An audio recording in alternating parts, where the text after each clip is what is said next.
বন্ধুরা, আজকেও ফিরে এলাম আবার নতুন ইন্টারেস্টিং ভিডিও নিয়ে তোমাদের সামনে। এক্সেলের ওপর এক্সেলের ফর্মুলা যেরকমভাবে পর এপিসোডে আমরা দেখাচ্ছিলাম, আজকে কিছু এক্সেল ফর্মুলার ওপর বলতে পারো বা কিছু এক্সেল যেগুলো ডাটা টেবিল তৈরি করে আমরা কাজ করি তার ওপর বলতে পারো কিছু টিপস অ্যান্ড ট্রিক্স তোমাদের দেখাবো, যেগুলো অ্যাকচুয়ালি ফর্মুলার ওপরই কাজ হয়, কিন্তু এটাকে টিপ এবং ট্রিক্স বললে আরও ভালো হয়। মানে এগুলো কাজটা কী হয় খুব শর্টে করা যায়। কিছু টিপস অ্যান্ড ট্রিক্স দেখাবো, যেগুলো দেখাবো তোমাদের আমাদের কাজটা খুব শর্টে করা যায়, তার ফলে আমাদের কাজটা কমপ্লিট করা খুব তাড়াতাড়ি করতে পারা যায় এই জিনিসগুলো জেনে রাখলে। প্রথম যেটা দেখাবো, এখানে দেখা একটা চার্ট তৈরি করেছি। এখানে কিছু আইটেম আছে যেগুলো হয়তো জানুয়ারি মাসে এই আইটেম এতগুলো করে বিক্রি হয়েছে, ফেব্রুয়ারি মাসে এতগুলো বিক্রি হয়েছে, মার্চ মাসে এতগুলো বিক্রি হয়েছে। এটা একটা ছোট্ট টেবিল করেছি, বলতে পারো একটা স্যাম্পল টেবিল করেছি। এটাগুলো সাধারণত কোনো একটা কোম্পানি বলতে পারো বা কোনো একটা দোকানে বলতে পারো। এটা অনেক বড় হয় কারণ সেখানে আইটেম অনেক বেশি থাকে, এবং এখানে আমি 3 মাস দিয়ে দেখিয়েছি, ওখানে 12 মাস বা 1 বছর 2 বছর 3 বছরের ডাটা থাকে। সুতরাং বলতে পারো এটা একটা স্যাম্পল হিসেবে আমরা তোমাদের দেখাচ্ছি। এখন এই স্যাম্পল দেখাতে গিয়ে এখানে যে টেবিলটা ভালো করে লক্ষ্য করো, এখানে কোনো টোটাল কোয়ান্টিটি বলে কিছু কিন্তু নেই।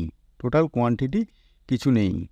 তাহলে টোটালটা আমরা যদি বার করতে চাই, এরকম একটা টেবিল আমাদের হাতে পড়লো এবং সেখান থেকে আমরা যদি টোটালটা বার করতে চাই, তাহলে এক হতে পারে আমরা এখান থেকে এরকম করে এটাকে এই এক্সেলের নিচে এখানে দেখে নিতে পারি কত ভ্যালু দেখাচ্ছে, কিন্তু সেটা অসুবিধাটা হচ্ছে যতক্ষণ আমরা এটা সিলেক্ট করে রাখবো ততক্ষণই সেটা দেখাবে, তারপরে যেই সিলেক্টটাকে তুলে নেবো সেই ভ্যালুটা দেখাবে না।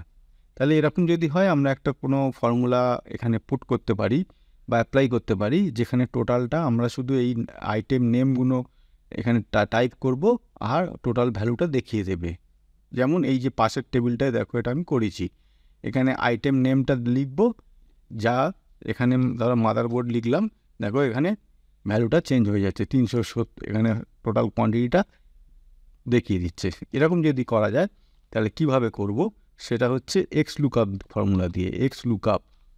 এক্স লুকআপ ফর্মুলা দিয়ে করব। এক্স লুকআপ ফর্মুলা ব্র্যাকেট, এখানে দেখো এটা আগের দিন তোমাদের শেখাচ্ছিলাম যে কিভাবে এগুলো বুঝতে হয়, কোনটা পুট করতে হবে। এখানে লুকআপ ভ্যালু মানে আমি কোন ভ্যালুটার ওপর এখানে কাজ করতে চাইছি, নেমের ওপর কাজ করতে চাইছি। এখানে আমরা ওই নেমটা লিখব, তাহলে এই সেলটাকে সিলেক্ট করতে হবে। ঠিক আছে, এই সেলটা মানে সিলেক্ট মানে কোনটা অ্যাকচুয়ালি এখানে G7 এই সেলটা সিলেক্ট করলাম। এরপরে কি করব, কমা দেবো। কমা দিয়ে কি আসলো না, লুকআপ অ্যারে মানে আমি এই যে এক্ষুনি যে এই সেলটা সিলেক্ট করলাম, নেমটা সিলেক্ট করলাম, সেই নেমের টোটাল রেঞ্জটা এখানে দিতে হবে। টোটাল রেঞ্জটা কোথা থেকে পাবো, এইখান থেকে পাবো। এই যে টোটাল রেঞ্জ সিলেক্ট হয়ে গেল, কমা দিলাম। এরপরে কি আসছে, রিটার্ন অ্যারে মানে অ্যাকচুয়ালি ভ্যালুগুলো যে এই যে mouse, keyboard, hard disk, motherboard, SMPS এর যে ভ্যালুগুলো রেসপেক্টিভ প্রত্যেকটা কলমে আলাদা আলাদা আছে, সেইটাই আমাদের বসাতে হবে রিটার্ন অ্যারে, তাকেই বলছে রিটার্ন অ্যারে। কিন্তু এখানে পুরোটা এরকম সিলেকশান করে এখান থেকে এই পর্যন্ত সিলেকশান করে দিলে হবে না, এটা এক একটা কলম সিলেকশান করে দিতে হবে। ভালো করে মাথায় রাখবো, এতদিন আমরা যেগুলো করছিলাম পুরো টেবিলটা সিলেক্ট করে দিচ্ছিলাম, এখানে পুরো টেবিলটা সিলেক্ট হবে না, এক একটা কলম সিলেক্ট হবে। কীভাবে, মনে করো এইটা তো ভার্টিক্যালি নিচ্ছি, এটা জানুয়ারিটার, এটা পুরোটা নিলাম, নিয়ে প্লাস চিহ্ন দেবো, দিয়ে ফেব্রুয়ারির পুরোটা নেবো, দিয়ে প্লাস চিহ্ন দেবো, দিয়ে মার্চের পুরোটা নেবো, দিয়ে ব্র্যাকেট ক্লোজ করে এন্টার দিলাম। দেখো এখানে মাদারবোর্ড 370, টোটাল এখানে 370।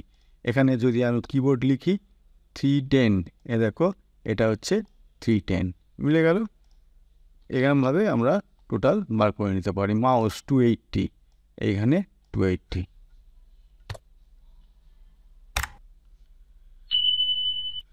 ঠিক আছে, তাহলে আমরা কি ফর্মুলা দিয়ে করলাম, এক্স লুকআপ। এবার x lookup, V lookup, H lookup, প্রচুর ফর্মুলা আছে যেগুলো আমরা অলরেডি তোমাদের করিয়ে দেখিয়ে দিয়েছি কয়েকটা ভিডিও আগে। যদি কেউ দেখে না থাকো, আমাদের কয়েকটা ভিডিও আগে দেখে নিও, ওখানে ডিটেলসে করানো আছে V lookup, x lookup, H lookup. ভবিষ্যতে আরও করাবো, প্রসঙ্গক্রমে আসবে আরও করাবো, কিন্তু যদি কেউ এই মুহূর্তে না জানো ওই পুরোনো ভিডিওগুলো দেখে নিও। তাহলে এই হচ্ছে আমাদের প্রথম টিপস অ্যান্ড ট্রিক্স। এরপরে আমরা আসবো এখানে। এখানে কি দিয়েছি, কিছু সাবজেক্ট লিখেছি এবং মনে করো কেউ একজন এই তার স্কুলে পরীক্ষা দিয়েছে, এই সাবজেক্ট আছে, এবার এখানে সেই পার্সেন্টেজ পেয়েছে। এখানে হেডিং দিয়েছি মার্কস। পার্সেন্টেজ মানে মার্কসটা এই পার্সেন্টেজে ক্যালকুলেট করা আছে। এটা কিন্তু 68 নয়, 68%, 65 নয়, 65%। এবার পরীক্ষা 100 হোক, 150 হোক, 200 হোক, তার তত পার্সেন্ট। ঠিক আছে? তাহলে এখানে যেখানে আমরা পার্সেন্টেজ হেডিং দিয়েছি, এখানেও যদি আমরা পার্সেন্টেজ করতে চাই কি করতে পারবো না, এই হোমে যাব, হোমে গিয়ে এখানে আমি যদি এটা সিলেক্ট করে হোমে যাব, গিয়ে এখানে পার্সেন্টেজ ক্লিক করব, করলে এই দেখো এটা এসে গেল। কিন্তু এটা কিন্তু সঠিক পদ্ধতি হলো না। ঠিক আছে? এটা সঠিক পদ্ধতি হলো না। সঠিক পদ্ধতি হওয়ার জন্য কি করতে হবে না, সঠিক পদ্ধতি করার জন্য কি করতে হবে, আমি এই পাশে এখানে ইকুয়াল টু সাইন দেবো, দিয়ে এখানে এই সিলেক্ট করব, সিলেক্ট করে ইনটু 1% এন্টার। এইবার এটাকে যদি আমরা এরকম ড্র্যাগ অ্যান্ড ড্রপ করি, এটা হয়ে গেল। এবার এইটা সিলেকশন অবস্থায় আমি যদি এই পার্সেন্টেজে, এখানে যদি পার্সেন্টেজে ক্লিক করি, তাহলে দেখো যেটা আমরা চাইছিলাম সেই পার্সেন্টেজে চলে আসলো। এখন যদি মনে করো কেউ যদি বলে না এত কিছু আমি করতে পারবো না, তাহলে কি করা যাবে? তার আর কোনো উপায় আছে এইটা ছাড়া? মানে উপরে যে দুটো দেখালাম সেই দুটো ছাড়া আর কোনো উপায় আছে? আছে, সেটাও দেখাবো। এবার এটা কী করে, এখানে যে কোনো একটা সেলে, ফাঁকা সেলে আমরা 1% লিখব, লিখে এটাকে Ctrl+C দিয়ে আচ্ছা করে এইটার উপর তো আমরা করতে চাইছি, এটা আমরা সিলেক্ট করব। সিলেক্ট করার পর রাইট ক্লিক করব, রাইট ক্লিক করে পেস্ট স্পেশালে যাব। পেস্ট স্পেশালে গেলে এইটা খুলে গেল, এই ডায়লগ বক্সটা খুলে গেল। এই ডায়লগ বক্সটা খুলে যাওয়ার গেলে এখানে যেটা আমরা সিলেকশন করতে হবে মাল্টিপ্লাই, এই মাল্টিপ্লাই অপশানটা ক্লিক করে দিতে হবে। এটা ছিল না, করে ওকে করে দিতে হবে। এই দেখো এখানে এসে গেল। ঠিক আছে? মানে অ্যাকচুয়ালি আমরা যেটা করতে চাইছিলাম বা যেটা চাইছিলাম সেটা এসে গেল। তার মানে এরকম 2-3 রকমের জিনিস দিয়ে, পদ্ধতি দিয়ে তোমাদের দেখিয়ে দিলাম পার্সেন্টেজ, নর্মাল ভ্যালুকে পার্সেন্টেজের সাইন দিয়ে আনা কীভাবে করতে হবে দেখিয়ে দিলাম। তোমাদের যেটা পছন্দ, যেটা সুবিধে সেরকমভাবে করে দেবে। ঠিক আছে? আচ্ছা, এর পরেরটায় চলে যাই। এর পরেরটায় দেখো এখানে আমরা 3টে টেবিল এখানে বসিয়েছি। আগে এই টেবিলগুলো ইউজ করেছি, সেইগুলোই এখানে বসিয়েছি। এইবার আমরা চাইছি এর মধ্যে থেকে একটা করা যেতে পারে, এই পুরো এক্সেল শিটটা পিডিএফে কনভার্ট করা যেতে পারে, সেইটা আমরা করতে পারি। অথবা পার্টিকুলার কোনো একটা অংশ আমরা পিডিএফে করতে পারি। পুরো এক্সেল শিটটা পিডিএফে কনভার্ট না করে পার্টিকুলার কোনো একটা অংশ পিডিএফে কীভাবে কনভার্ট করা যায় সেটাই তোমাদের দেখাবো। ধরো এই অংশটা আমরা পিডিএফে কনভার্ট করতে চাই। এটাকে সিলেক্ট করলাম, ফাইলে গেলাম, সেভ অ্যাসে যাব, ব্রাউজে যাব, গিয়ে এখানে আমাদের লোকেশান মনে করো এই ডকুমেন্ট সিলেক্ট করলাম। ডকুমেন্ট সিলেক্ট করলে এখানে ধরো আমি নাম দিলাম এক্সেল ফর্মুলা, ফাইল নামটা দিতে হয়, তো একটা ফাইল নাম দিলাম। দিয়ে এখান থেকে এই পিডিএফ সিলেক্ট করব। পিডিএফ কোথায় আছে? এই, আচ্ছা এইখানে এটা ক্লিক করা থাকবে। কারণ কি না, এখানে ফাইলটা সেভ করার পর এটা অটোমেটিক্যালি পিডিএফে খুলে যাবে, সেই জন্য এটা ক্লিক করে রাখতে হবে। ওপেন ফাইল আফটার পাবলিশিং হয়ে গেল। আচ্ছা এখানে অপশানে যাব, অপশানে গিয়ে দেখো কি করতে হবে, পাবলিশ হোয়াট, মানে কোনটা পাবলিশ করতে চাইছে পিডিএফে, না পুরো শিটটা, অ্যাক্টিভ শিট, না এন্টায়ার ওয়ার্কবুক, না যেটুকুনি সিলেক্ট করে রেখেছি সেইটুকুনি আমরা পাবলিশ করতে চাইছি। তাহলে এইটা ক্লিক করে এখানে ওকে করে দেবো, সেভ করে দেবো, দেখো এখানে খুলে যাবে। এই তার মানে যেটুকুনি আমাদের দরকার সেইটুকুনি আমরা পিডিএফে কনভার্ট করে নিলাম।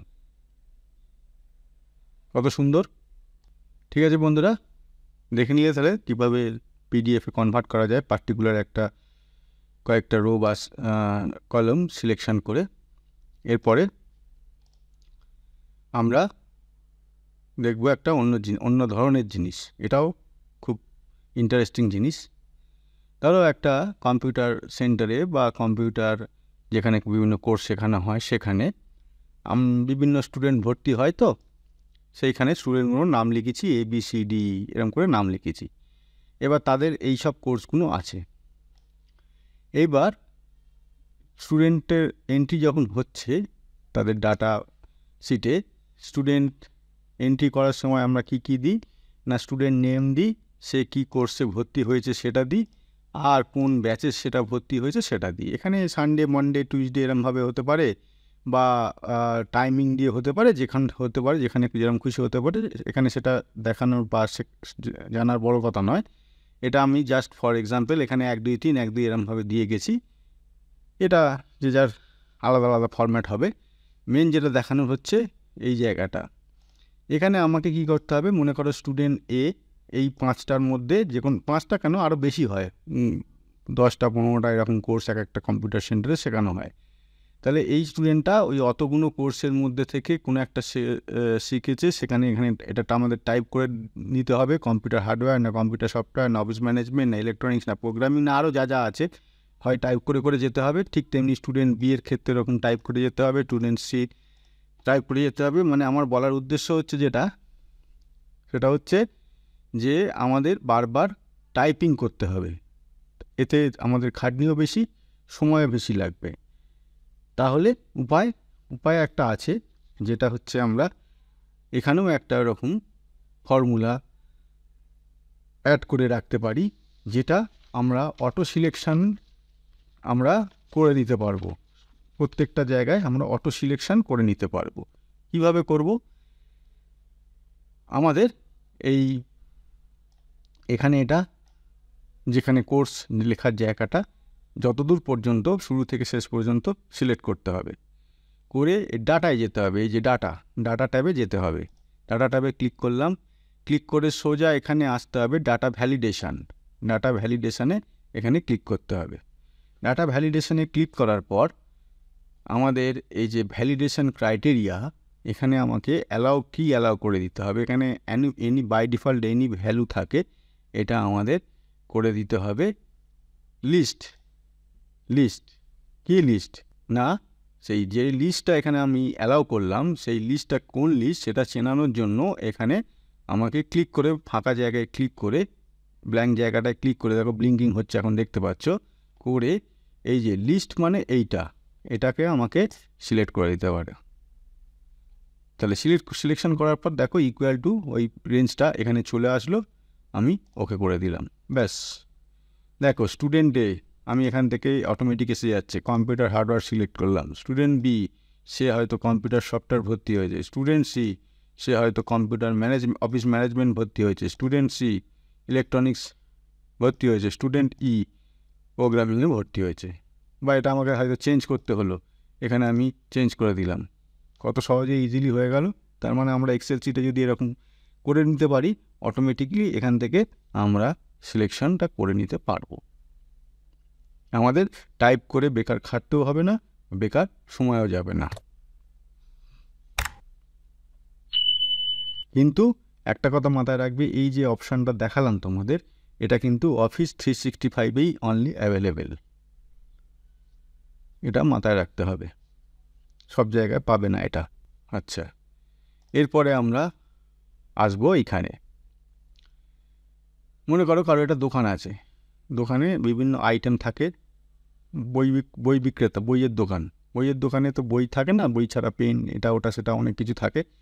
তো ধরে নিচ্ছি স্টেশনারি যে দোকানে, এখানে আমাদের একটা পার্টিকুলার আইটেমের ওপর আমরা এখানে তোমাদের করে দেখাবো। এটা সব যত রকম আইটেম হতে পারে একটা দোকানে, সব কিছুরই ওপর হতে পারে, কিন্তু অত সময় তো দেখানোর নেই। আমরা জাস্ট দোকানে মনে করো একটা পেন রাখে, সে বিভিন্ন রকমের pen, red pen, blue pen, green pen, black pen, yellow pen, সেই পেনগুলোর ওপর আমরা এখানে কিছু জিনিস করে দেখাবো। পেনগুলো কোয়ান্টিটি আমাদের স্টকে আছে, এটা 20টা, এটা 25টা, 30টা, 35টা, 40টা। এখন এইখানে যখন এই কালারের জায়গায় এন্ট্রি করব, এখানে তো রেড পেন পরে বুঝতেই পারছি রেড পেন, তার মানে এটা লাল কালারের হবে। ব্লু পেন এটা নীল কালারের হবে। কিন্তু তার সঙ্গে যদি এখানেও সেই কালারগুলো আমরা অটোমেটিক্যালি সিলেকশান করে নিতে পারি, এইটার মতো অটোমেটিক্যালি সিলেকশান এটা করে নিতে পারি, তাহলে কি হয়, যে যখন আমাদের স্টকটা মেনটেন হচ্ছে, সে ধরো তার স্টকটা মেনটেন করছে, তাহলে ইজিলি তার চোখে পড়ছে রেড পেনের জায়গায় রেড কালার, ব্লু পেনের জায়গায় ব্লু কালার, সেটা অটোমেটিক্যালি এখানে সিলেকশান হয়ে গিয়ে চলে আসবে। আচ্ছা, এখানে কিন্তু আমরা এই কালারের অপশান থেকে কিন্তু এখানে আমরা এই যে কালারের অপশান থেকে এখানে কিন্তু আমরা সেটা সিলেকশন করব না, এটা অটোমেটিক আমরা ফর্মুলায় ফেলে করব। সেইটাই কিভাবে ফেলে করব সেইটা আমরা দেখাবো। এখানেও ঠিক তেমনি, এখানে আমাদের পুরোটা এখানে সিলেকশন করে নিতে হবে। আচ্ছা, সিলেকশন করার আগে আমাকে এই জিনিসটা করে নিতে হবে। এই যে এখানে যেটা করলাম ডাটা ভ্যালিডেশন, এই জিনিসটা এখানে করে নিতে হবে। তাহলে এই জিনিসটা করতে গেলে কিভাবে করব সেইটা আগে দেখে নিই। পুরোটা যেরকম আগে সিলেক্ট করলাম, করে এখানে ডাটায় গেলাম, তারপরে ডাটা ভ্যালিডেশনে গেলাম, এখানে লিস্টে গেলাম। এবার সোর্সটা কোনটা দেবো, এই যে দেখো এখানে লিখেই রেখেছি আমি এই সোর্সটা সিলেক্ট করে দিলাম, করে ওকে করলাম। দেখো চলে আসলো প্রত্যেকটা জায়গায়। এখানে কালারগুলো আমরা চুজ করে নেব, তাই তো? তাহলে এখানে ধরো আমি রেড চুজ করলাম, এটা ব্লু চুজ করলাম, এরকমভাবে যা কালার আছে সেইটা আমি এখান থেকে চুজ করে রাখলাম। ঠিক আছে, হলো। এইবার আমি ওই কালারের যে অপশানটা বলছিলাম সেইটা করব। কিভাবে করব, সেম পুরোটা সিলেক্ট করে নিলাম। হোম ট্যাবে গিয়ে যাব, গিয়ে এখানে দেখো কন্ডিশনাল ফরম্যাটিংয়ের প্রথমটাই সিলেক্ট করব, হাইলাইট সেল রুলসে গিয়ে টেক্সট দ্যাট কন্টেন্টসে গেলাম। গিয়ে এই যে অটোমেটিক্যালি যেহেতু প্রথমটা আছে, তো প্রথম এখানে রেড চলে এসছে। আমরা এখানে ব্লু গ্রিন যা কিছু করতে পারি, যাই হোক রেডটা যখন অটোমেটিক চলে এসছে আমরা রেডটাই রাখছি। রেখে এখান থেকে পাশের কলমে যেখানে উইথ লেখা আছে সেখানে কাস্টম ফরম্যাটটা সিলেক্ট করব। কি করব? কাস্টম ফরম্যাট সিলেক্ট করে ফিলে যাব। ফিলে গিয়ে যেহেতু রেড কালারটা সিলেক্ট করে দেবো। দেখো হয়ে গেল। ওকে, সেম জিনিস এখানে ব্লুতে যাব না, ওটা পুরোটা সিলেকশন করা থাকবে, ওখানে সিলেকশনটা পাল্টাবো না। এই সিলেকশন করব conditional formatting, text blue, customer format এখান থেকে ব্লু। ওকে হলো। এখান থেকে গ্রিন থেকে ইয়েলো পর্যন্ত সিলেকশন করে রাখলাম, conditional formatting, text that content green, এই হচ্ছে গ্রিন। ওকে, এবার ব্ল্যাক, কন্ডিশনাল ফরম্যাটিং। আমি কিন্তু ওইগুলো সিলেকশন করে সবসময় রাখতে হবে, সিলেকশন করে না রাখলে এটা আমি ব্ল্যাক সিলেক্ট করে ঢাকা পড়ে যাবে, সেজন্য গ্রেটা সিলেক্ট করলাম। আর ফাইনালি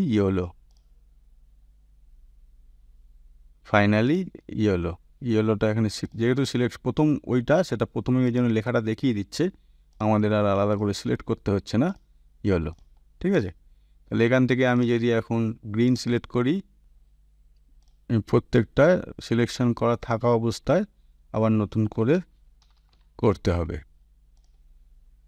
কাস্টমসে গিয়ে প্রত্যেকটার জন্য আলাদা আলাদা বটম সিলেক্ট করে কালার সিলেক্ট করে নিতে হবে।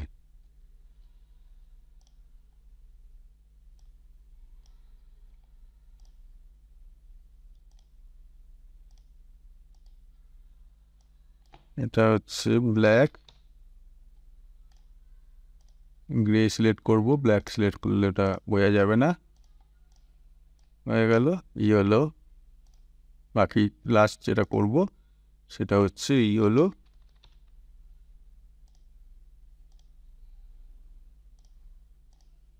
ওকে, হয়ে গেল। এবার যদি মনে করে এখানে ইয়েলোর জায়গায় আমি অন্য কিছু গ্রিন সিলেক্ট করবো, এই গ্রিন চলে এলো। এখান থেকে ব্ল্যাক সিলেক্ট করব, গ্রে চলে এলো। এখান থেকে আমি ব্লু সিলেক্ট করব, ব্লু চলে এলো, ইয়েলো চলে গেল। তার মানে এইটা আমি করে রাখলাম। এরপরে যখন যেরকম আমি এইখানে অপশান সঙ্গে মিলিয়ে আমি এখানে কালারগুলো এখানে চুজ করে দেবো, সিলেকশন করে এখানে ডাউন অ্যারো থেকে সিলেকশন করে চুজ করে দেবো। ঠিক আছে, যদি হতে পারে পরের বার এখানে গ্রিন পেনের জায়গায় আমি হয়তো অন্য কালারের পিঙ্ক কালারের লিখেছি বা অন্য কোনো কালারের লিখেছি, তাহলে এখানে যেহেতু চেঞ্জ হয়ে গেছে এখানে আমি এইটা সিলেকশানটাও চেঞ্জ হয়ে যাবে। এখানে আমি কালারগুলো এরকমভাবে করে রাখলাম এর সঙ্গে মিলিয়ে বা কেউ যদি হয়তো লিখলো এখানে পেন, শুধু পেন লিখে গেল, ঠিক আছে, শুধু পেন এখানে লিখে গেল। এবার এই পেনটা এই 20টা স্টকের কোন কালারের পেন আছে সেটা আমি এখান থেকে চুজ করে রাখলাম। এই গ্রে কালারের পেন 20টা আছে। এবার ধরো এটা হচ্ছে আমার গ্রিন কালারের পেন 25টা আছে। এবার হয়তো ধরো রেড কালারের পেন 30টা আছে। এবারে হয়তো এখানে ইয়েলো কালারের পেন 35টা আছে।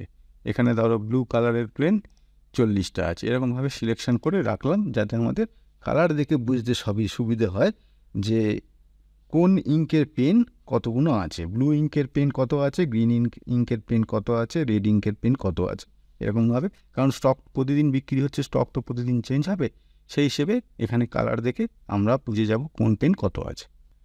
আচ্ছা, এইবার দেখো এখানে আমরা বিভিন্ন লাইন লেখার আগে এরকম সামনে একটা করে মার্কিং দিয়ে, এখানে যেমন অ্যারো দিয়ে করা আছে, এখানে যেমন স্টার দিয়ে করা আছে। তো আমরা এখন প্রত্যেকটা ধরো এখানে এরকমভাবে টাইপ করে কম্পিউটার হার্ডওয়্যার এরকমভাবে টাইপ করে প্রত্যেকটা লাইনে করতে অনেক সময় লাগবে প্রত্যেকটা করতে। আমাদের কোনো লাইনগুলো টাইপ করা আছে, পরে হয়তো কোনো চিহ্ন বসাতে হবে, কোনো সিম্বল বসাতে হবে, সেইটা আমরা অটোমেটিক্যালি কিভাবে করতে পারি সেটা তোমাদের দেখাবো। এইখানে ধরো এটাতে করা আছে, এটাতেও করা আছে, এটাই করা নেই, এটাই আমরা করব। তাহলে প্রথমে আমি একটা ফাঁকা সেলে ক্লিক করে নেব, করে নিয়ে ইনসার্ট ট্যাবে যাব। ইনসার্ট ট্যাবে গিয়ে এখানে সিম্বলে যাব। এই সিম্বলে ক্লিক করলে বিভিন্ন সিম্বল খুলে যাচ্ছে, এখানে দেখতেই পাচ্ছ। এবার আমি একটা সিম্বল চুজ করে নেব। মনে করো আমি এই সিম্বলটা বসাবো, তো এই সিম্বলটা বসাবো। তাহলে এটাকে কপি করে নিলাম, কম্পিউটার হার্ডওয়্যারের প্রথম কলমটায় আসলাম, Ctrl+1 মারলাম, কাস্টমস দিয়ে এই জেনারেল এটাকে তুলে দিলাম। তুলে দিয়ে এই যে এই চিহ্নটাকে এখানে যেটা কপি করেছিলাম এটা এখানে পেস্ট করে দিলাম। ঠিক আছে, পেস্ট করার পর যেটা করলাম সেটা হচ্ছে যে @ দেবো, চিহ্নটা এখানে বসাবো, @ একটা স্পেস দিয়ে বসাবো, একটা স্পেস দিয়ে @ এর মানে হচ্ছে যে লাইনগুলো আমরা থাকবে, যেমন এখানে এই যে লাইনগুলো আছে এই চিহ্নটার পর একটু স্পেস থাকবে, তারপরে এই লাইনগুলো আসবে। @ মানে এখানে যা লেখা থাকবে তাই কোনোটায় কম্পিউটার হার্ডওয়্যার আছে, কোনোটা কম্পিউটার সফটওয়্যার আছে, কোনোটা অফিস ম্যানেজমেন্ট আছে, ইলেকট্রনিক্স আছে, প্রোগ্রামিং আছে, যা লেখা থাকবে তাই আসবে। বোঝাতে পারলাম? @ মানে হচ্ছে যাই লেখা থাকুক সেইগুলো আসবে স্পেস দিয়ে। যদি স্পেস না দিই তাহলে চিহ্ন আর এই লাইনের মাঝখানে কোনো স্পেস থাকবে না, আর স্পেস দিয়েছি মানে স্পেস থাকবে। এবার ওকে করে দেবো, এই দেখো হয়ে গেল। এবার এটাকেই আমরা যদি ড্র্যাগ অ্যান্ড ড্রপ করে দিই, এই দেখো এইখানের যে এটার সঙ্গে পার্থক্য দেখো, এখানে অ্যারোস পরেই লেখাটা শুরু হয়ে গেছে, তার মানে আমি এখানে স্পেসটা দিইনি। আর এখানে যেহেতু ওই চিহ্নটার পরে স্পেস দিয়ে @ লিখেছি, সেই জন্য মাঝখানে একটা করে স্পেস এসছে। ঠিক আছে, তো এইভাবে এক চান্সে আমরা সবকটা লাইনে এরকম সিম্বল বসিয়ে নিতে পারি। ভালো লাগছে আশা করি। আর লাস্ট দুটো ছোট জিনিস দেখাবো। আমরা এই ফাইল ট্যাবে যাব, গিয়ে এখানে ফাইল ট্যাবে গেলে কি হয়, লাস্ট যে আমরা ফাইলগুলো খুলেছি এখানে সেগুলো দেখিয়ে দেয়। এখানে যদি ডাইরেক্ট ক্লিক করি সেই ফাইলটা আবার খুলবে। এবার মনে করো সেই অরিজিনাল ফাইলটা আমাদের দরকার নেই, আমাদের ডুপ্লিকেট ফাইল হলে চলবে। ডুপ্লিকেট ফাইল নিয়ে হচ্ছে আমরা হয়তো ডুপ্লিকেট ফাইল দরকার, অরিজিনাল ফাইল দরকার নেই। তাহলে আমাদের কি করতে হবে, ওই ফাইলটা না খুলে রাইট ক্লিক করব, করে দেখো এখানে যে লিস্টটা বেরোলো এখানে ওপেন এ কপি লেখা আছে। এই ওপেন এ কপিতে যদি ক্লিক করি তাহলে আমাকে ওই ডুপ্লিকেট ফাইলটা খুলবে, অরিজিনাল ফাইলটা খুলবে না। এক্সেল ফর্মুলাতে যদি এই ফাইলটা ডুপ্লিকেট আমরা কপিটা খুলতে চাই, অরিজিনাল ফাইলটা নয়, তাহলে রাইট ক্লিক করে ওপেন এ কপিতে ক্লিক করব। এই দেখো এইটা খুলে গেল। এবার ফাইলটার নাম কী ছিল? Excel formula. এখানে যে ফাইলটা খুললো এর ফাইল নামটা দেখো এক্সেল ফর্মুলা 1, মানে এটা ডুপ্লিকেট কপিটা খুলেছে, অরিজিনাল ফাইলটা খোলেনি। আমরা যেটা ডুপ্লিকেট কপি খুলতে চাইছিলাম। এইখানে আমরা যদি কিছু আমাদের নিজেদের ডাটা মডিফাই করার বা এক্সপেরিমেন্ট করার দরকার হয় করে নিয়ে আমরা দেখতে পারি। তারপরে লাভটা কী হলো না, অরিজিনাল ফাইলটা কোনো কিছু হাত দেওয়া হলো না, অরিজিনাল ফাইলটা কোনো ঘাঁটাঘাঁটি হলো না। ডুপ্লিকেট ফাইলটা নিয়ে আমরা দেখলাম, ডাটা রিড করলাম বা কিছু এক্সপেরিমেন্ট করার থাকলে করলাম, যা খুশি করলাম, আবার করে বন্ধ করে দিলাম। তাহলে অরিজিনাল যে এটা ফাইলটা আছে এক্সেল ফর্মুলা, সেইটার কোনো কিছু হলো না। ঠিক আছে। আচ্ছা, লাস্ট যেটা দেখাবো ওই একই ফাইল ট্যাবে যাব। ফাইল ট্যাবে গিয়ে এখানে অ্যাকাউন্টস বলে অপশান আছে, অ্যাকাউন্টসে যাব। এখানে দেখো অফিস থিম, এই যে এক্সেল আমরা কাজ করছি না, এর কালারটা কীরকম হবে আমাদের এখানে কালারফুল সিলেক্ট করা আছে। আমি যদি মনে করো ডার্ক গ্রে সিলেক্ট করি, দেখো চেঞ্জ হয়ে গেল মানে এই দেখো লুকটাই কীরকম চেঞ্জ হয়ে গেল। ঠিক আছে। আবার ধরো এটা দরকার নেই, এটা আমি অন্য একটা সিলেক্ট করলাম, মনে করো হোয়াইট। এই দেখো হোয়াইট সিলেক্ট করলাম, পুরো হোয়াইট হয়ে গেল। যেরকম আমাদের পছন্দ, কখনো কখনো সিচুয়েশান অনুযায়ী পাল্টে নিতে হয়। রাত্রিরে কাজ করার সময় একরকম, দিনে কাজ করার সময় পাল্টে নিতে হয়, সেটা যেটা নিজের চয়েস। তো যেটা ছিল সেটা যদি আমরা করে দিই অফিস থিমে কালারফুল, আবার নর্মাল বাই ডিফল্ট যেটা সেখানে ফিরে আসবে। তো আজকে যে কটা তোমাদের টিপস অ্যান্ড ট্রিক্স দেখালাম, আশা করি এগুলো খুব ভালো লাগলো, তোমাদের কাজে হেল্প করবে। অফিসে কাজ করো বা যেখানেই কাজ করো, তোমাদের হেল্প করবে। সুন্দর জিনিস, প্রথম থেকে ভিডিওটা আর একবার দেখে নিয়ে প্র্যাকটিস করে নিও। সুন্দর জিনিস বাড়িতে নিজেদের, আমরা যেমন এখানে একটা টেবিল, এক রকমের টেবিল করে দেখিয়েছি, নিজেদের বারবার বলি তোমাদের নিজেদের মতো টেবিল করে ডাটা টেবিল তৈরি করে কাজ করে দেখবে, তাতে জিনিসটা তোমাদের শেখাটা আরও ভালো হবে। সেই হিসেবে এগুলো তোমাদের সামনে নিয়ে এসেছি, ভবিষ্যতেও আনবো। আরও ইন্টারেস্টিং ভিডিও তোমাদের জন্য অপেক্ষা করে আছে, আমাদের কোর্সের মধ্যে আছে, সেগুলো একটার পর একটা তোমাদের নিয়ে আসছি এবং ভবিষ্যতেও নিয়ে আসবো। তো আশা করি ভালো লাগলো। তাহলে তোমরা লাইক, শেয়ার, কমেন্ট করতে ভুলো না, আর যাদের সাবস্ক্রাইব করা নেই তারা সাবস্ক্রাইব করতে ভুলো না। আজ এই পর্যন্ত বন্ধুরা, থ্যাংক ইউ।